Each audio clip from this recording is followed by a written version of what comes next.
Going out there and finding clients, start small, and when you see that you are able to make a difference, when you see it's working for you, then you can start investing more. So these are the two things that I think is very important when you're starting up something on your own. And you said that you do have a team of 8 to 9 people. So how do you find the right talent?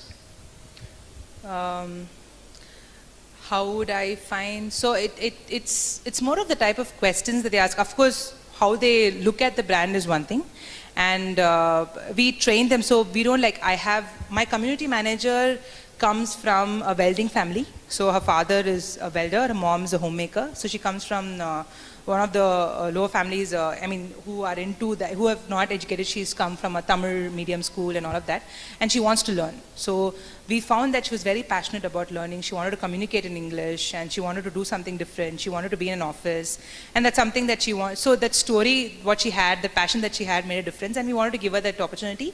And she's one of the best community managers we had. Her English picked up very well. She was able to communicate very effectively with people. What she was very apprehensive about is not anymore, and she also provides a good family support for her family. So this kind of salary that she takes is not something her father would have thought that she would make, but he's still happy because he was able to educate her, and that's what got her here. We also look for people who are ready to learn, right? So they are ready to make mistakes and learn. They are able to say, yes, I did something wrong, can you please teach me? So that is something again that we look for, and our team is an all-women team. So of course, because we are at WSquare, even in our first company, it was an all-women team. So we try to, it's more of how you interact with them on a personal level, and how honest they are about what they tell about themselves, what they experience that they talk about themselves, how much they want to learn, I think makes a real difference in how we recruit them in. So the key trait I would say is, their willingness to learn would, okay, keep that.